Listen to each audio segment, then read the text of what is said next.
and that would cause a catastrophe over time eventually.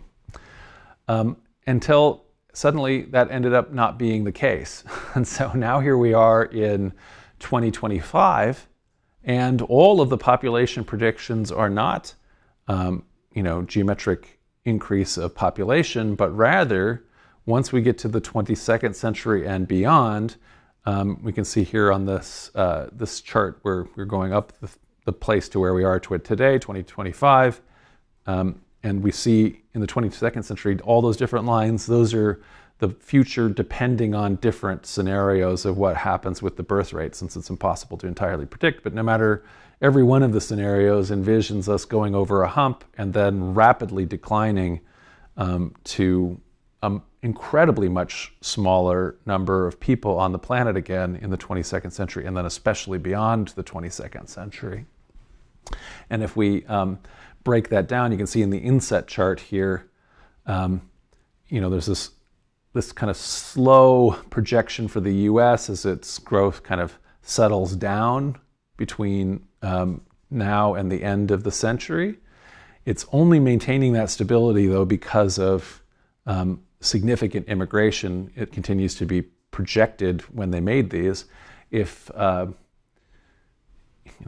if the trend lines of the last 6 months or anything if those were extrapolated, in other words, if the U.S. makes itself incredibly unfriendly to immigration and immigration evaporates, then it'll go down a lot faster than what is projected on this little graph.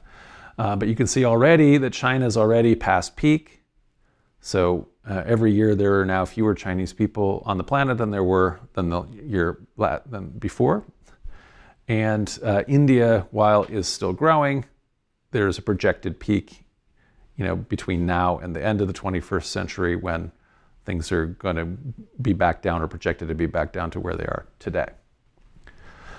So in this year, there are 1 million fewer ethnically Japanese people on the planet than there were last year. So there are 1 million fewer Japanese people. And this is because 1.6 million Japanese people died and only 0.6 million were born. Most ethnically Japanese people live in Japan, and most people in Japan are ethnically Japanese. There's a couple other places like Brazil where there's some of them, but this accounts for everybody. Japan itself, its population peaked in 2008 at 128 million people, and it's expected to fall to maybe 63 million, depending on what the trend line is, by the end of the century. So less than half, or about half the number of people, which is remarkable. If you can imagine, we just haven't ever had it's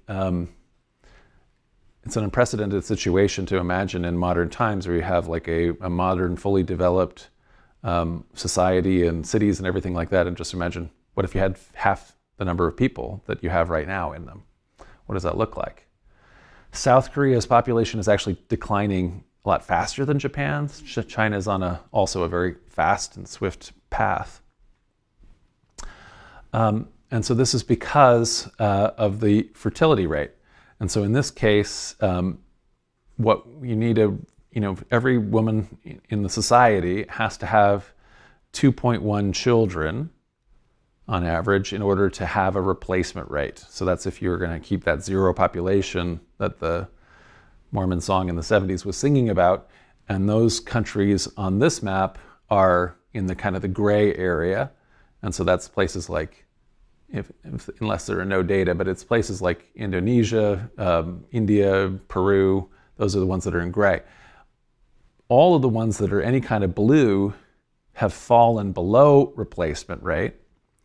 And then the ones that are really dark blue, like especially South Korea, you can see there, or Greece and Spain and Thailand and Chile and China, those are the ones that are going to be declining a lot faster because of there's so many fewer children per woman than the other places.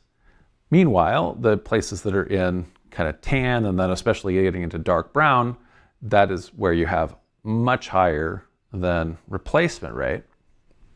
But Again, every single one of those places, as people have projected the trend lines, they're on the same exact path. It's